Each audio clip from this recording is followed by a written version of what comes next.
Hello everyone, welcome to machine Possible IAS academy.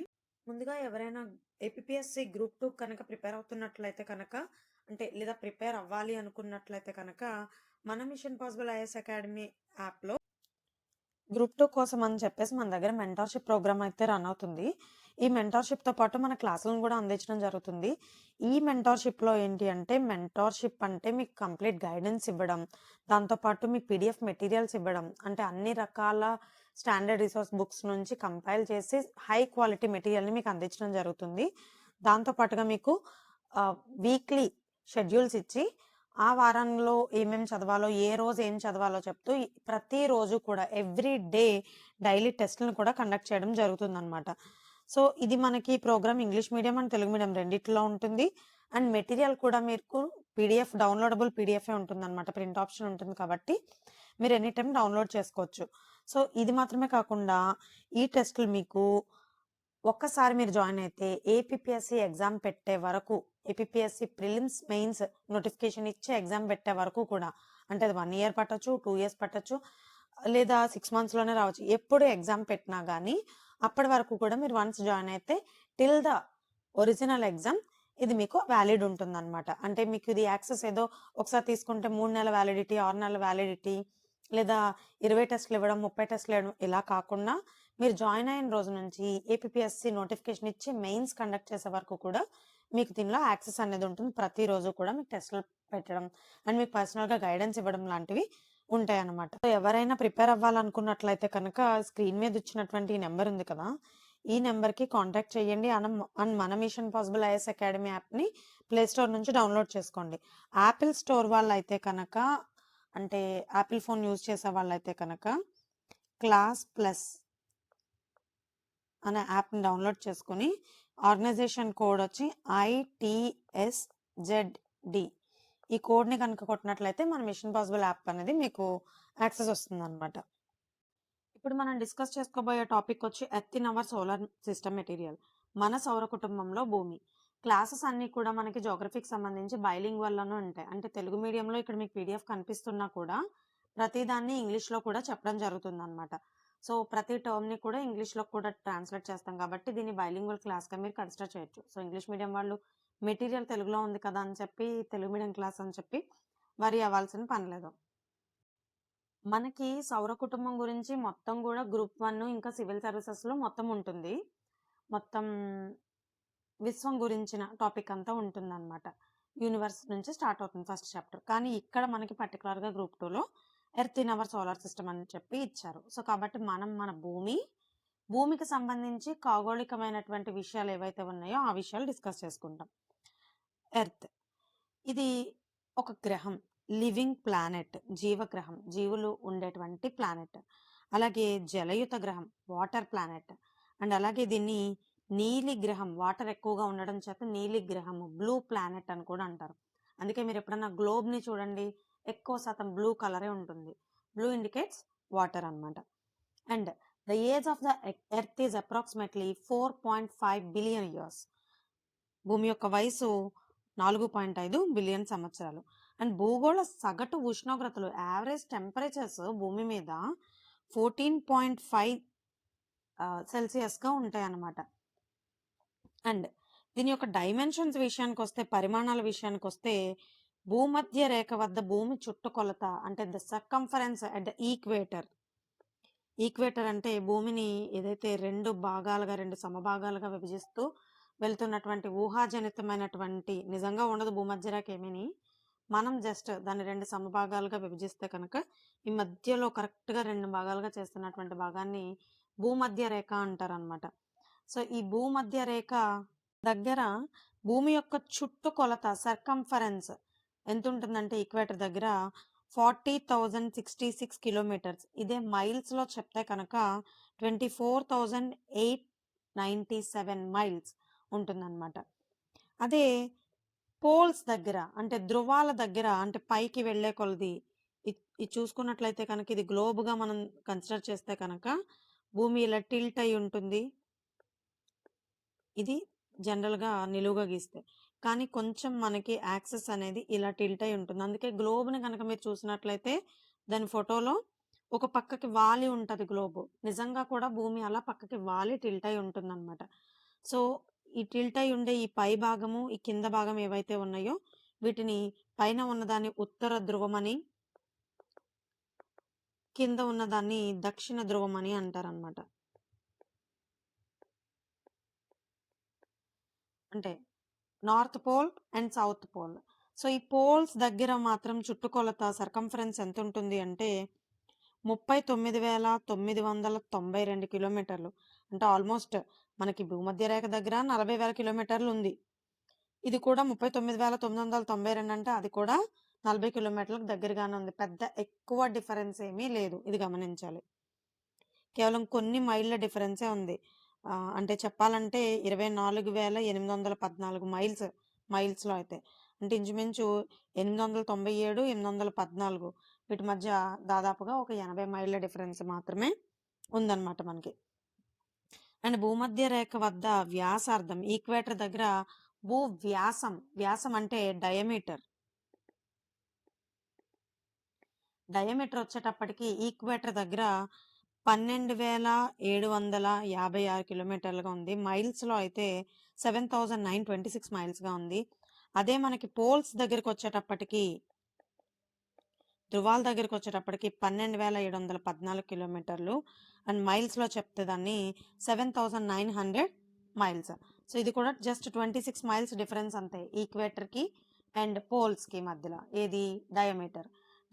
సర్కంఫరెన్స్‌లో కూడా equator and poles మధ్యలో పెద్దగా వ్యత్యాసం ఏమీ ఉండదు. అండ్ నెక్స్ట్ కక్ష్య. భూమి యొక్క కక్ష్య అంటే ఆర్బిట్. భూమి సూర్యుడి చుట్టూ తిరుగుతుంది కదా! తిరగాలంటే గ్రహాలన్నీ కూడా ఒక లైన్‌లో వాటికి నిర్దేశించినటువంటి ఒక లైన్‌లోనే తిరుగుతూ ఉంటాయి. ఇక్కడ ఇమేజ్‌లో చూడండి ఇవన్నీ మనం 5థ్ క్లాస్, 4థ్ క్లాస్‌లో చదువుకున్నటువంటివి. ఈ లైన్స్ ఏవైతే కనిపిస్తున్నాయో ఒక్కొక్క గ్రహానికి ఒక్కొక్క లైన్ ఇమాజినరీ లైన్స్ ఉన్నాయి కదా! వీటినే మనం ఆర్బిట్స్ కక్ష్య అంటామన్నమాట. సో, ఈ కక్ష్య భూమి సూర్యుడి చుట్టూ తిరిగేటువంటి కక్ష్య ఏదైతే ఉందో దాని పొడవు 965 మిలియన్ కిలోమీటర్స్. అండ్ ఈ భూమి కక్ష్య దీర్ఘవృత్తాకార మార్గంలో ఉంటుంది. దీర్ఘవృత్తాకార మార్గం అనంటే ఎలిప్టికల్. అంటే ఓవెల్ అని కూడా మనం చెప్పొచ్చనమాట. ఓవెల్ షేప్‌లో ఉంటుంది. సో, ఇది ఓవెల్ షేప్‌లో అంటే కోడిగుడ్డాకారంలో ఉండడం వల్ల కొన్ని సార్లు సంవత్సరంలో సూర్యుడికి అతి దగ్గరగాను, కొన్నిసార్లేమో దూరంగాను ఉంటుందన్నమాట భూమి. అండ్ డెన్సిటీ సాంద్రత. భూమిని అత్యంత సాంద్రత గల గ్రహంగా పిలుస్తారనమాట. అంటే most densest planet in the solar system. Entire solar సిస్టమ్‌లో డెన్సెస్ట్ ప్లానెట్ ఏదైనా ఉంది అంటే అది భూమి మాత్రమే. సో, అందుకనే it is referred to as a unique planet because of its density. So, దీని డెన్సిటీ వచ్చి మనకి 5.5 గ్రామ్ పర్ సీసీ అంటే సెంటీమీటర్ క్యూబ్. సౌర కుటుంబంలో కూడా అత్యధిక సాంద్రత గల గ్రహంగా చెప్తాం. అండ్ దీని పొజిషన్ విషయానికి వచ్చేటప్పటికి సూర్యుడి నుండి చూసుకున్నట్లయితే ఇక్కడ ఇమేజ్‌లో కనిపిస్తుంది కదా! సూర్యుడి నుండి దూరాన్ని బట్టి చూసుకున్నట్లయితే 3వ గ్రహంగా దీన్ని చెప్తాము. అలాగే సైజులో చూసుకున్నట్లయితే 5వ గ్రహంగా చెప్తామన్నమాట. సో, ఇక్కడ ఇమేజ్ చూడండి. సూర్యుడి నుంచి మొదటిది మెర్క్యూరీ అంటే బుధుడు, రెండోది శుక్రుడు వీనస్, 3 భూమి ఎర్త్. నెక్స్ట్ షేప్ విషయానికి వచ్చేటప్పటికి భూమి యొక్క ఆకారం జియాయిడ్ అంటామన్నమాట. భూమిది సెపరేట్ ఆకారం. దాని ఆకారాన్నే జియాయిడ్ అంటామన్నమాట. జియాయిడ్. అండ్ భూమధ్య రేఖ ప్రాంతాలలో భూమి ఉబ్బెత్తుగా ఉంటుంది. ఇక్కడ చూసారా బల్జ్ అయి ఉంటుందన్నమాట. ఈక్వేటర్ దగ్గర బల్జ్‌గా ఉంటుంది. ఇక్కడ చూడండి. ఈ బల్జ్ ఉంటుంది. అదే ధృవాల దగ్గరకొచ్చేటప్పటికి పైన అంటే పోల్స్ దగ్గరకొచ్చేటప్పటికి అణచబడినట్టు ఉంటుంది. ఇక్కడ యాక్చువల్‌గా ఫ్లాట్‌గా ఉంటుంది. ధృవాలు 2 కూడా మనకి ఫ్లాట్‌గా ఉంటాయి. మీరు గ్లోబ్‌లో చూస్తే కనుక ఇంకా క్లారిటీగా అర్థమవుతుంది మీకు. దీని యొక్క ఈ అన్ని లక్షణాల రీత్యా దీన్ని యూనిక్ ప్లానెట్ ప్రత్యేక గ్రహం అని కూడా పిలుస్తారు సౌర కుటుంబంలో. ఇప్పుడు చెప్పుకున్నటువంటి లక్షణాలన్నీ కూడా చాలా యూనిక్. అంటే నీళ్లు భూమి మీదే ఉంటాయి. జీవరాశి భూమి మీదే ఉంటుంది. దీని యొక్క డెన్సిటీ కావచ్చు. ఇవన్నీ ఫీచర్స్ వల్ల దీనికంటూ ఒక సెపరేట్ షేప్ ఉంటుంది. జియాయిడ్ అనే షేప్‌లో ఉంటుంది. సో, కాబట్టి దీన్ని యూనిక్ ప్లానెట్ అని పిలుస్తారు. అండ్ దీనికి ఉన్నటువంటి ఉపగ్రహం ఒకే ఒక ఉపగ్రహం శాటిలైట్ వచ్చి చంద్రుడు, మూన్.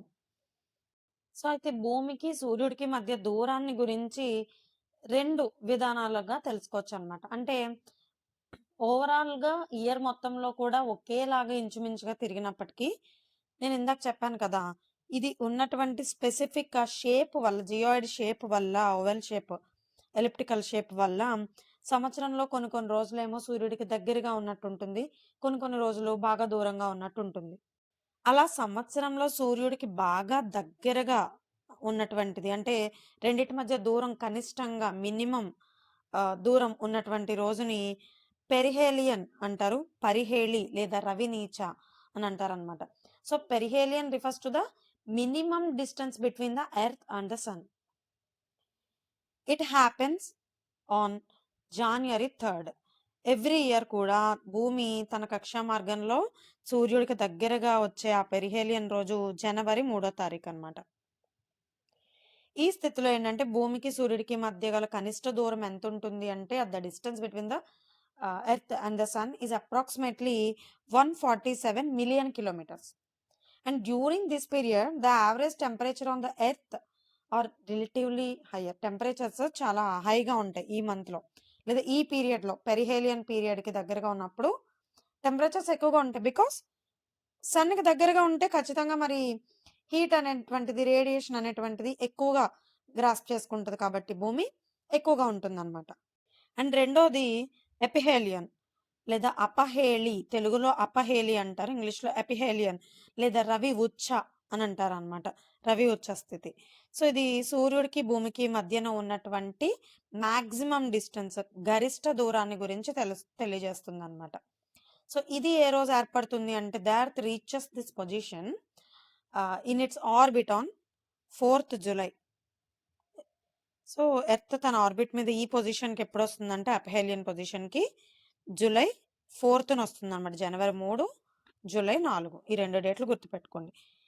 సో, ఈ రెండిటి మధ్య మాక్సిమం డిస్టెన్స్ ఎంతుంటుంది ఆ రోజు అంటే అప్రాక్సిమేట్‌లీ 152 మిలియన్ కిలోమీటర్స్. సో, తక్కువ దూరానికి, ఎక్కువ దూరానికి మధ్యలో పెద్ద డిఫరెన్స్ ఏం లేదు. ఒక 5 మిలియన్ల కిలోమీటర్లే డిఫరెన్స్ ఉందన్నమాట.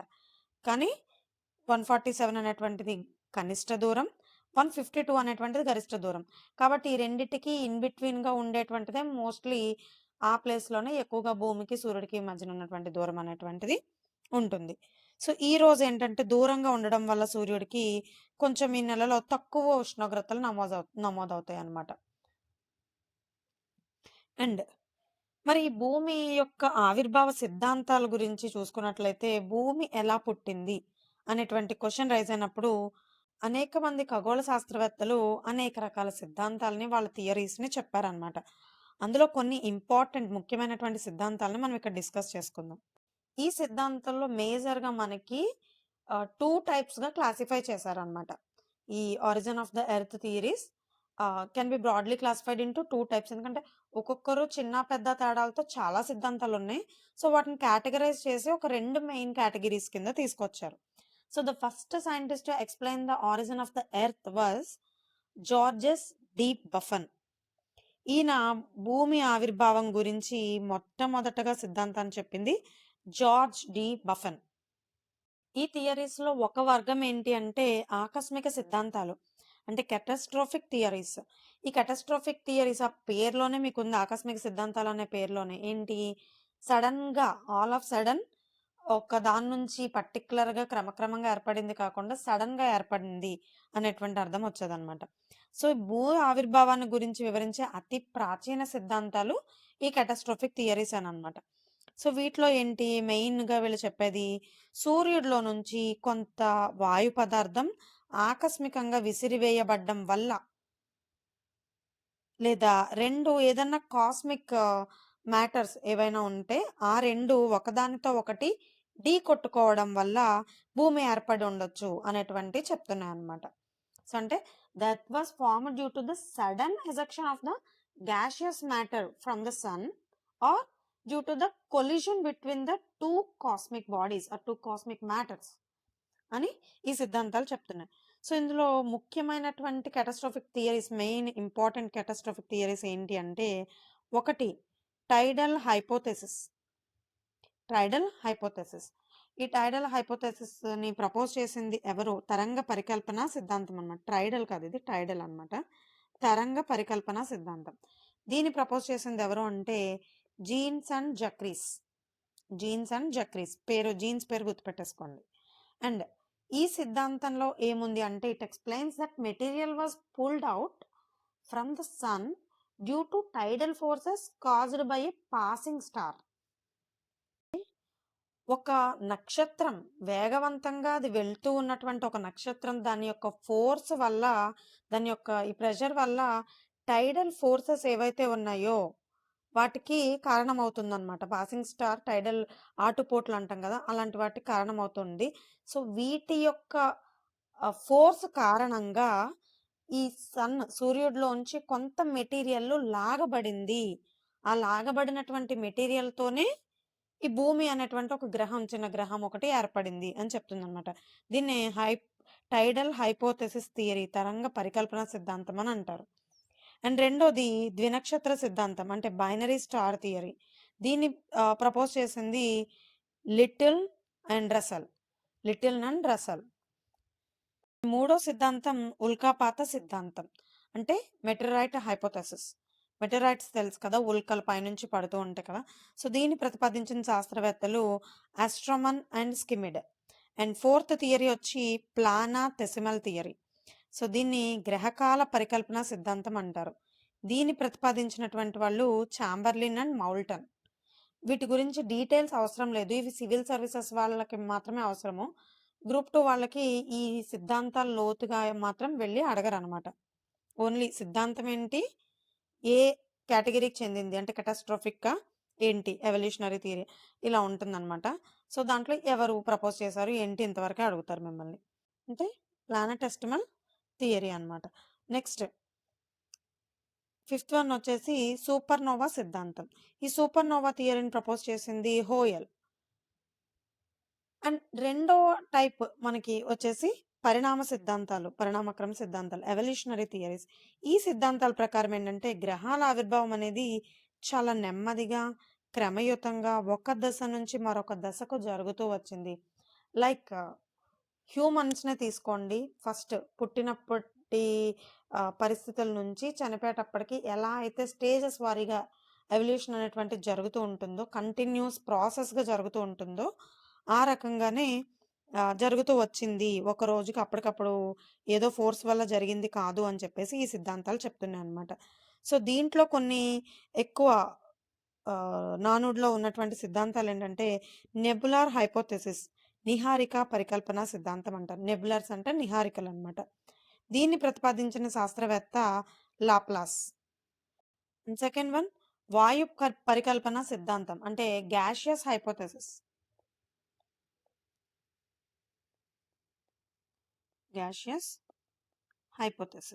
దీన్ని ప్రపోజ్ చేసింది ఇమాన్యుయలా కాంటే.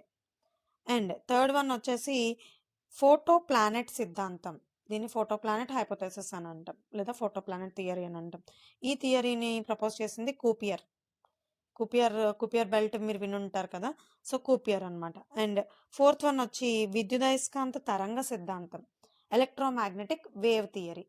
దీన్ని ఫస్ట్ ఇనీషియల్గా ప్రపోజ్ చేసింది వచ్చి వ్యాన్ విత్సాకస్. ఇది ఒక రష్యన్ నేమ్ అనమాట.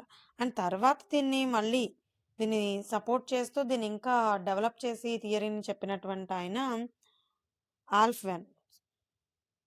మనం ఆల్రెడీ చెప్పుకున్నాం భూమికి ఉన్న ఒకే ఒక శాటిలైట్ వచ్చి మూన్ అని చెప్పేసి.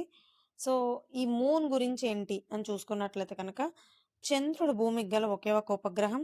అండ్ చంద్రుడి పరిమాణం భూమి పరిమాణంలో 4వ వంతు. అంటే the size of the moon is almost 1/4 of the earth size.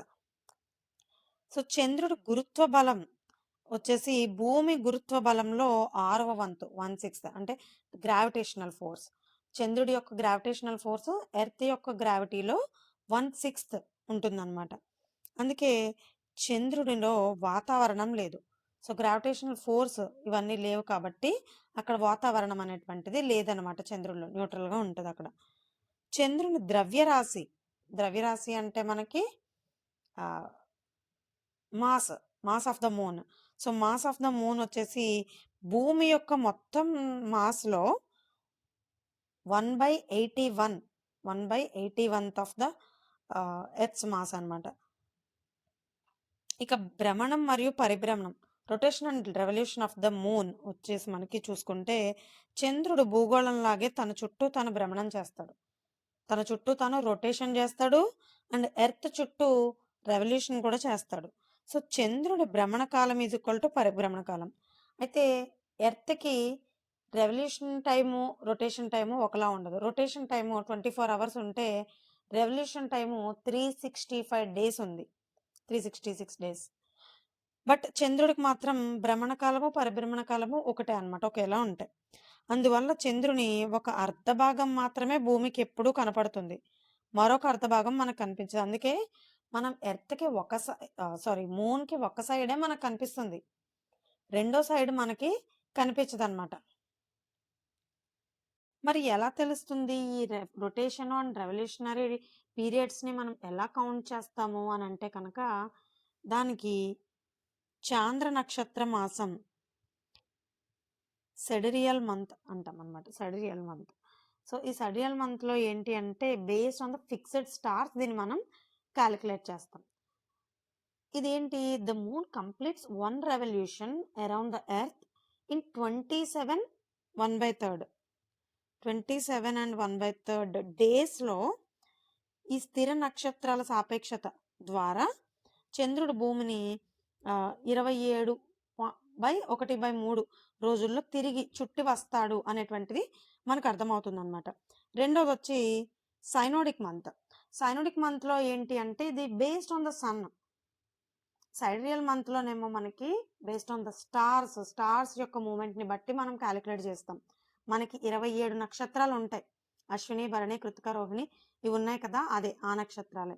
27 నక్షత్రాలు అయ్యేసరికి చంద్రుడి యొక్క ఒక రొటేషన్ లేదా రెవల్యూషన్. రొటేషన్, రెవల్యూషన్ 2 ఒకటే అంటున్నాం కాబట్టి ఒకటే అని చెప్తున్నాం అన్నమాట. సో, ఒకేలాగా ఉంటాయని చెప్తున్నాం కాబట్టి అలా చెప్తున్నాం. సో, తన భూమిని ఒకసారి తిరిగొస్తాడు. అదే సూర్యుడి యొక్క సాపేక్షత ద్వారా చూసుకున్నట్లయితే అంటే చాంద్రమాన మాసం. స్వస్తి శ్రీ చాంద్రమాన అని అంటా ఉంటారు కదా! ఇది. ఇది అదేనన్నమాట. సో, చాంద్ర నక్షత్ర మాసం వేరు, చాంద్రమాన మాసం వేరు. చాంద్రమాన మాసంలో సూర్యుడిని, చంద్రుడిని కూడా కన్సిడర్ చేస్తాం. సో, ఇక్కడ సూర్యుడి యొక్క సాపేక్షత ద్వారా సో, ఆ సాపేక్షత ద్వారా చంద్రుడి చుట్టూ తిరగడం కనుక మనం లెక్కేస్తే అది 29.5 రోజులు అంటే 29 1/2 డేస్ పడుతుందన్నమాట. సో, దీనికి మనకి సెడియల్ మంత్‌కి అండ్ సైనోడిక్ మంత్‌కి పెద్ద డిఫరెన్స్ ఏముండదు. ఒక 2 రోజుల డిఫరెన్స్ అనేది మనకు కనిపిస్తుందన్నమాట. అండ్ చంద్రుడి యొక్క ఆర్బిట్ విషయానికి అండ్ దూరాల విషయానికొస్తే చంద్రుడి కక్ష దీర్ఘవృత్తాకారంగా ఉంటుంది. దీర్ఘవృత్తాకారం అంటే ఎలిప్టికల్‌గానే ఉంటుందన్నమాట. అంటే భూమి లాగానే. ఓవెల్ షేప్‌లోనే ఉంటుంది. అందువల్లనే సేమ్ భూమి లాగానే సూర్యుడి చుట్టూ ఎలా అయితే సంవత్సరంలో కొన్ని రోజులు అపెహేలియన్ అండ్ కొన్ని రోజులు పెరిహేలియన్‌లో ఉంటుందో దగ్గరగా, దూరంగా. సో, చంద్రుడు కూడా అలానే ఉంటుందన్నమాట భూమికి. కొన్ని డేస్ దగ్గరగా, కొన్ని డేస్ దూరంగా ఉంటుందన్నమాట. భూమి సూర్యుడికి దగ్గరగా ఉండేదాన్ని, దూరంగా ఉండేదాన్ని మనం అపెహేలియన్ అండ్ పెరిహేలియన్ అని అన్నట్టే, చంద్రుడు భూమికి దగ్గరగా ఉండేదాన్ని పెరిజీ అని, చంద్రుడు భూమికి దూరంగా ఉండేదాన్ని అపోజీ అని పిలుస్తా ఉంటారనమాట. సో, భూమికి దగ్గరగా చంద్రుడు ఉండేటువంటి స్థితిని పెరిజీ అంటాం కదా! సో, ఆ టైంలో పెరిజీ ఉన్న టైంలో చంద్రుడికి, భూమికి మధ్యన ఉన్నటువంటి దూరం 3,64,000 కిలోమీటర్స్. అండ్ అపోజీ ఉన్న టైంలో అంటే గరిష్టంగా maximum distance between the moon and earth is 4,06,000 kilometres. So, భూమికి, చంద్రుడికి మధ్య యావరేజ్ డిస్టెన్స్ వచ్చి మనకి 3,84,000 ఈ రెండిటికి సగటు. అండ్ ఉపరితల లక్షణాలు ఎలా ఉంటాయి చంద్రుడి మీద అని చూసుకున్నట్లయితే ఇక్కడ మీకు ఇమేజ్‌లో కనిపిస్తుంది అపోజీ ఇంకా పెరిజీ. ఇలా ఉంటుందన్నమాట మనకి ఈ డిస్టెన్స్. అండ్ ఉపరితల లక్షణాలు చూసుకున్నట్లయితే కనుక చంద్రుడి ఉపరితలం పైన గల అత్యంత ఎత్తైన శిఖరం లిబ్. దీని హైట్ వచ్చి మనకి 10,670 కిలోమీటర్స్. ఇక చంద్రుడి పైన జరిగినటువంటి అనేక పరిశోధనలు కనుక చూసుకున్నట్లయితే కనుక మనకి ఫస్ట్‌దొచ్చి మనకి అపోలో. ఈ అపోలో 11 అనేటువంటిది మీ అందరికీ తెలిసే ఉంటది. ఎందుకంటే ఇది నాకు గుర్తున్నంత వరకు ఫిఫ్త్ క్లాస్, సిక్స్త్ కూడా కాదు. ఫిఫ్త్ క్లాస్‌లోనే అందరికి ఇంట్రొడ్యూస్ అయినటువంటి కాన్సెప్ట్ ఇది. అపోలో 11 అనేటువంటిది. సో, దీన్ని మనకి 1969 జూలై 20న అమెరికాకి చెందినటువంటి ఒక శాటిలైట్ ద్వారా దీన్ని పంపించడం జరిగింది. దాని పేరే అపోలో 11. ఇందులో ఉన్న ఖగోళ పరిశోధకులు ఎవరెవరు అంటే, మనం మొట్టమొదటి ఖగోళంలో అడుగుపెట్టినటువంటి వ్యక్తిగా చెప్పుకుంటాం కదా! Neil Armstrong. సో, ఆయననమాట. అండ్ సెకండ్ వ్యక్తి వచ్చి ఎడ్విన్ అండ్ థర్డ్ వ్యక్తి వచ్చేసి మైకేల్ కాలిన్స్. వీళ్ళు ముగ్గురు కూడా చంద్రుడి మీద పరిశోధనలు చేసి అక్కడ దిగారు. ఏది అపోలో 11లో. అండ్ దిగిన ప్రదేశం వచ్చి చంద్రుడి మీద మారియస్ అనేటువంటి ప్రాంతం. దీన్నే తర్వాత కాలంలో శాంతి సముద్రం, సీ ఆఫ్ ట్రాంక్విలిటీ అని చెప్పి పిలుస్తారు. అండ్ భారతదేశంలో చంద్రుడి మీద జరిగినటువంటి పరిశోధనలేంటి అంటే చంద్రయాన్-1 అండ్ చంద్రయాన్-2. దీన్ని ప్రయోగించిన చంద్రయాన్-1ని 2008 అక్టోబర్ 22 అయితే చంద్రయాన్-2 వచ్చి 2019 జూలై 22. దీని లక్ష్యం ఏంటంటే చంద్రుడి యొక్క సర్ఫేస్ గురించి తెలుసుకోవడం అన్నమాట. అండ్ అక్కడ వాతావరణ పరిస్థితుల గురించి, అట్మాస్ఫియరిక్ కండిషన్స్ గురించి తెలుసుకోవడం. అండ్ ఇతర సమాచారం ఏంటంటే పరిశోధన నిమిత్తం ఆస్ట్రోనాట్స్ తీసుకువచ్చిన మట్టి మరియు రాళ్ళకి పెట్టిన పేరేంటంటే ఆల్మా కొలైట్ అన్నారు. చంద్రుడి నుంచి శాస్త్రవేత్తలు తీసుకొచ్చినటువంటి ఆ మెటీరియల్‌కి పెట్టినటువంటి పేరు ఆల్మా కొలైట్. చంద్రుడి నుంచి ఏదన్నా దొరికితే దాన్ని ఆస్ట్రోనాట్స్ ఇప్పుడు అఫీషియల్‌గా సైంటిస్ట్‌లు ఆల్మా కొలైట్స్ అని పిలుస్తున్నారనమాట. నెక్స్ట్ వచ్చి చాంద్రమాన చతుష్కాలు. చంద్రుడి యొక్క ఫేజెస్ ఆఫ్ ద మూన్, చంద్ర కళలు అంటాం లేదా quarters of the moon, lunar quarters అని అంటాం అనమాట. అంటే ఏంటి? The period from one new moon అమావాస్య నుంచి తిరిగి to the next new moon అంటే మళ్ళీ అమావాస్య వరకు అంటే నెల రోజుల పాటు 29.5 డేస్ ఏదైతే ఉందో, నెల రోజుల కాలం ఏదైతే ఉందో దీన్ని 7 రోజుల చప్పున విభజిస్తారనమాట. 7 రోజుల్ని ఒక క్వార్టర్ చప్పున 7 విడదీస్తారనమాట. సో, వాటిని 4 క్వార్టర్స్‌గా చెప్తామనమాట. చంద్రుడి యొక్క చాంద్రమానాలు, చతుష్కాలు అంటాం. 4 చతుష్కాలు అంటాం. సో, వీటికి మొత్తం 8 చంద్రకళలు ఏర్పడతాయనమాట. చంద్రకళలు అంటే phases of the moon. Quarters వేరు, కళలు వేరు. సో, ఏంటి ఆ ఫేజెస్ ఏంటి అని చూసుకున్నట్లయితే కనుక, మొదటి చతుష్కము ఫస్ట్ క్వార్టర్‌లో మనకి అమావాస్య నుంచి కౌంట్ అయ్యి 7 డేస్ అంటే పాడ్యమి, విదియ, తదియ, చవితి, పంచమి, షష్ఠి, సప్తమి 7 రోజుల పాటు అంటే ఫస్ట్ 7 డేస్ కూడా శుద్ధ సప్తమి వరకు ఉండేటువంటి ఫస్ట్ ఫేజ్‌ని ఫస్ట్ క్వార్టర్ అని అంటామనమాట. ఇందులో లక్షణం ఎలా ఉంటుందంటే చంద్రుడు చంద్రవంక రూపం నుంచి క్రమంగా అర్ధచంద్రాకారానికి మారుతాడు. చూడండి ఇక్కడ మనకి ఫస్ట్ అమావాస్య తర్వాత వచ్చేదాన్ని నెలపొడుపు అంటారు. లేదా నెలవంక అంటారు. చంద్రవంక అని కూడా అంటారు. ఇక్కడ నుంచి క్రమక్రమంగా పెరుగుతూ, పెరుగుతూ, పెరుగుతూ, పెరుగుతూ ఈ అర్ధచంద్రాకారానికి మారతాడు. ఇది అర్ధచంద్రం. ఇలా మారతాడు 7 రోజులకి సప్తమి వచ్చేటప్పటికి. అండ్ రెండవ క్వార్టర్‌లో వచ్చేటప్పటికి సెకండ్ క్వార్టర్‌ని శుద్ధ సప్తమి నుండి పౌర్ణమి వరకు ఇంకా పెరుగుతూ, పెరుగుతూ, పెరుగుతూ, పెరుగుతూ పూర్తిగా సర్కిల్ అవుతాడనమాట. మిగతా 7 డేస్. సో, మనకి అమావాస్య నుంచి పౌర్ణమి వరకు, పౌర్ణమి నుంచి అమావాస్య వరకు 15 డేస్ కదా! పక్షం అని అంటాం కదా! సో, అట్లా అనమాట. సో, ఇక్కడ చంద్రుడి లక్షణం ఆకారం ఎలా ఉంటుంది? మూపు ఆకారంలో గుబ్బ దశ లేదా న్యున్న దశలో గిబ్బస్ మూన్ అంటాం. గిబ్బస్ మూన్‌గా ఉంటుందనమాట. సో, ఇక్కడ చూసుకున్నట్లయితే ఇదిగో మనకి ఫస్ట్ క్వార్టర్ నుంచి సెకండ్ క్వార్టర్‌కి వెళ్ళేటప్పటికి ఫుల్ మూన్‌కెళ్ళేటప్పటికి ఇది ఫేజ్. ఈ ఫేజ్. అండ్ మూడోది థర్డ్ క్వార్టర్. ఈ థర్డ్ క్వార్టర్‌లో పౌర్ణమి నుంచి మళ్ళీ బహుళ సప్తమి వరకు. ఈసారి చంద్రుడు రౌండ్‌గా ఉన్న చంద్రుడు తగ్గుతూ, తగ్గుతూ, తగ్గుతూ, తగ్గుతూ, తగ్గుతూ అర్ధచంద్రాకారానికి మళ్ళీ వస్తాడు. ఇదిగో ఇది. ఇక్కడి నుంచి. వానింగ్ గిబ్బస్ అంటారనమాట. ఆ టైంలో ఉన్నటువంటి చంద్రుడి దశని. సో, ఇది గుబ్బ దశ నుంచి క్రమంగా అర్ధచంద్రుడిగా మారుతుంది. దీన్నే వానింగ్ గిబ్బస్ అంటారు. అండ్ 4వ చతుష్కంలో వచ్చేసి ఫోర్త్ క్వార్టర్‌లో వచ్చి మనకి మళ్ళీ బహుళ సప్తమి నుంచి తగ్గుతూ, తగ్గుతూ, తగ్గుతూ కంప్లీట్‌గా బ్లాక్‌గా అయిపోతాడు. అమావాస్య వరకు అన్నమాట. సో, ఇక్కడ వానింగ్, క్రెసెంట్ అంటాం. వానింగ్, క్రెసెంట్ అంటాం. గిబ్బస్ లేదా క్రెసెంట్ ఈ 2 ఫేజుల్లోనే ఉంటూ ఉంటాడు. ప్రతి 7 రోజులకి అయితే గిబ్బస్‌లో అన్నా ఉంటాడు, లేదా క్రెసెంట్‌లో అయినా ఉంటాడనమాట. సో, ఇలా చంద్రాకారం ఇలా ఉండే దాన్ని క్రెసెంట్ అని, ఇలా ఉబ్బెత్తుగా ఉండేదాన్ని గిబ్బన్ అని అంటామనమాట. గిబ్బస్ అని అంటాం. సో, ఇక ఫేజెస్ చూసుకున్నట్లయితే కనుక మనం 8 ఫేజెస్ ఉంటాయి మూన్‌కి అని చెప్పుకున్నాం.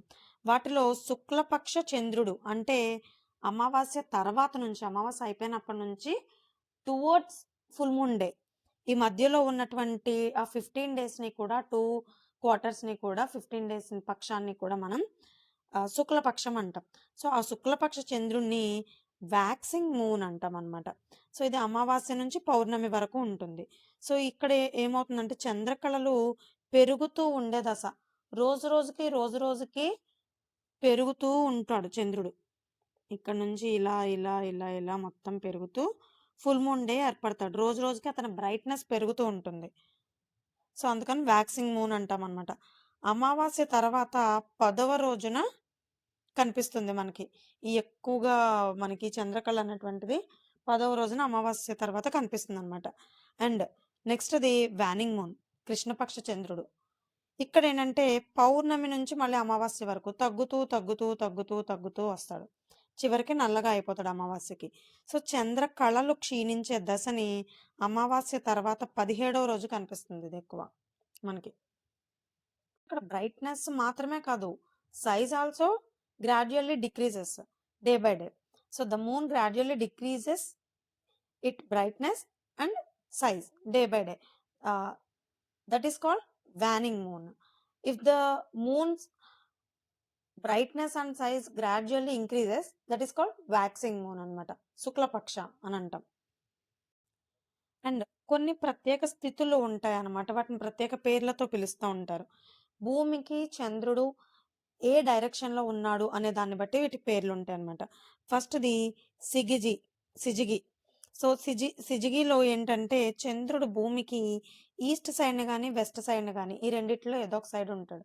ఇదెప్పుడు జరుగుతదంటే ఫుల్ మూన్ డే రోజు గాని, న్యూ మూన్ డే రోజు గాని జరగడం జనరల్‌గా కనిపిస్తూ ఉంటుందన్నమాట. దీన్ని సిజిగి అని అంటారు. అండ్ ఇంకోటి క్వాడ్రేచర్. ఈ క్వాడ్రేచర్ అనేటువంటి టైంలో భూమికి చంద్రుడు అయితే నార్త్‌లో గాని, లేదా సౌత్‌లో గాని ఉంటాడు. ఉత్తర, దక్షిణ దిశల్లో ఏదన్నా చోట ఉంటాడు. ఇది జనరల్‌గా ఎప్పుడు జరుగుతుందంటే సప్తమి రోజున. అంటే ఒక 7 రోజుల తర్వాత, పౌర్ణమి తర్వాత 7 రోజుల తర్వాత, అమావాస్య తర్వాత వచ్చే 7 రోజుల తర్వాత. అంటే శుద్ధ సప్తమి లేదా బహుళ సప్తమి ఈ రెండిటి మధ్య జరుగుతూ ఉంటుందన్నమాట ఇది. శుద్ధ సప్తమికి, బహుళ సప్తమికి మధ్యలో కనిపిస్తూ ఉంటుంది. దీన్నే క్వాడ్రేచర్ అని అంటారు.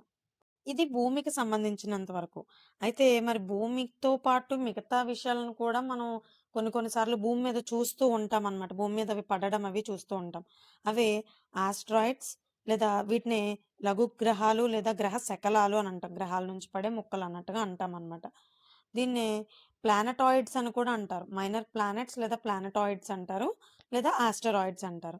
సో, ఇది ఎక్కువగా ఏంటంటే ఆస్ట్రాయిడ్స్ అనేవి అంగారక గ్రహం అంటే మార్స్ లేదా గురుడు, జూపిటర్ గ్రహాల మధ్య ఈ 2 గ్రహాల మధ్య సూర్యుని చుట్టూ పరిభ్రమించే చిన్న చిన్న గ్రహ శకలాలు అంటే small rocky fragments that revolve around the sun mainly in between the Mars and Jupiter అన్నమాట.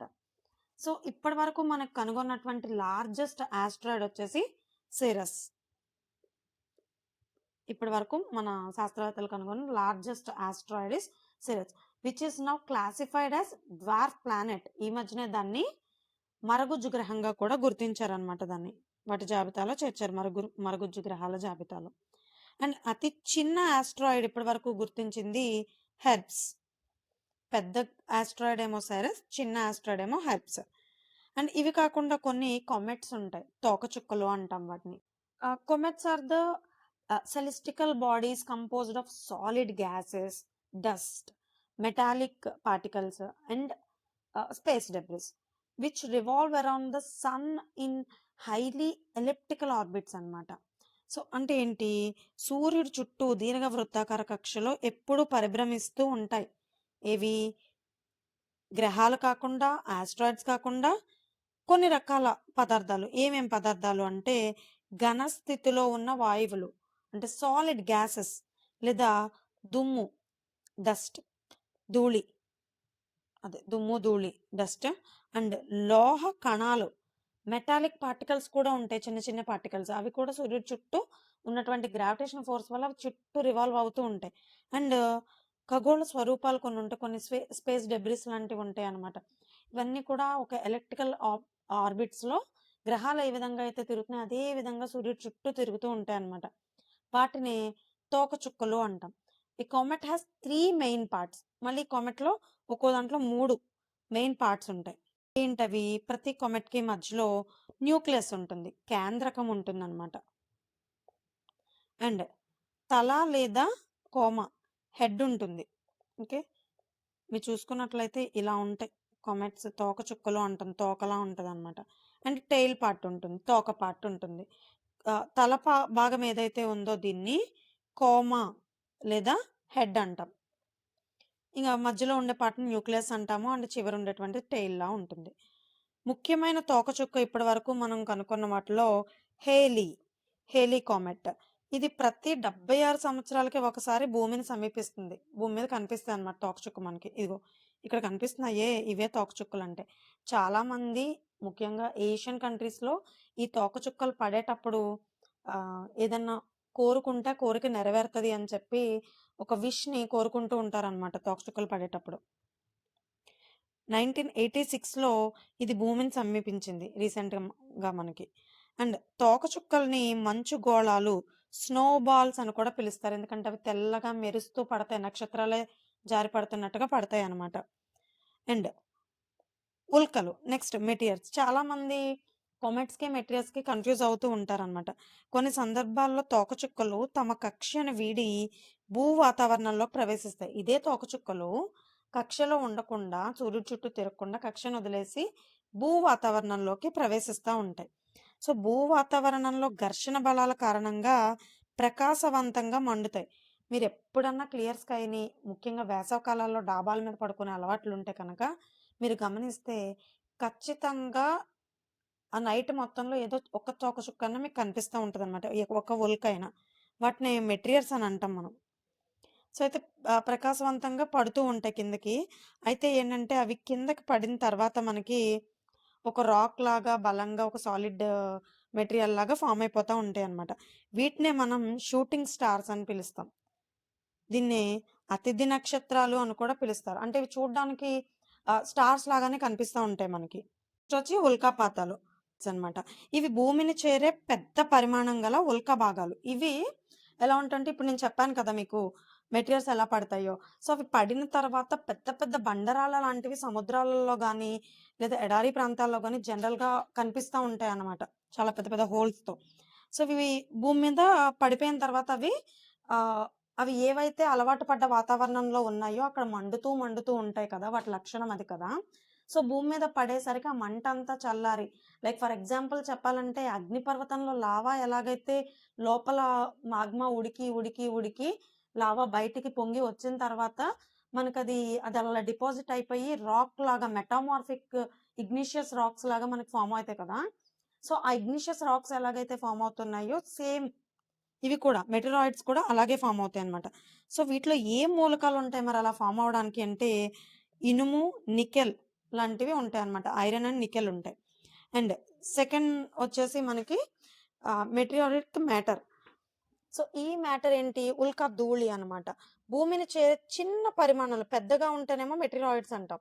చిన్నగా ఉంటే మెటియోరిటిక్ మ్యాటర్ అని అంటాం. చిన్న పరిమాణంలో ఉన్న ఈ ధూళి కణాలు లాంటివి చాలా చిన్న చిన్న పార్ట్‌లన్నమాట. లేదా ఉల్కా భాగాలు. వీటిని ఉల్కా ధూళి అని అంటారన్నమాట. సో, స్టూడెంట్స్ దీంతో మనకి ఆహ్, వరల్డ్ జియోగ్రఫీలోని క్లాస్ 1 అయితే అయింది భూమి గురించి. సో, క్లాస్ స్టార్టింగ్‌లో చెప్పాను కదా! మెంటార్‌షిప్ ప్రోగ్రామ్‌ని ఎవరైనా కనుక వినియోగించుకోవాలనుకుంటే, ఎవరికైనా కావాలనుకుంటే కనుక స్క్రీన్ మీద కనిపిస్తున్న నంబర్ ఏదైతే ఉందో, లేదా డిస్క్రిప్షన్‌లో ఇచ్చిన నంబర్ ఏదైతే ఉందో దాన్ని కాంటాక్ట్ చేయండి. అండ్ మన మిషన్ పాసిబుల్ ఐఏఎస్ అకాడమీ యాప్‌నైతే డౌన్‌లోడ్ చేసుకోండి. వీడియో నచ్చితే కనుక లైక్ చేయండి, షేర్ చేయండి, సబ్స్క్రైబ్ చేయండి. అండ్ ఇప్పుడు ఆఫర్ రన్ అవుతుంది. డిస్కౌంట్స్ ఉన్నాయి. సో, కాబట్టి మెంటర్‌షిప్ ప్రోగ్రామ్ ఇంకా నా క్లాసెస్ కావాలనుకునే వాళ్ళు ఆహ్, చంద్రమౌళి సార్‌నయితే కాంటాక్ట్ చేయొచ్చు. అండ్ మన ఏపీ జియోగ్రఫీ బుక్ కూడా ఉంది. అండ్ మీలో ఎవరైనా వరల్డ్ జియోగ్రఫీ ఇంకా ఇండియన్ జియోగ్రఫీలు కూడా కావాలి అంటే కనుక కామెంట్ సెక్షన్‌లో చెప్పండి. నేను ఆ బుక్స్ కూడా మీకు త్వరలోనే మనకు మార్కెట్‌లో రిలీజ్ చేద్దాం. Thank you.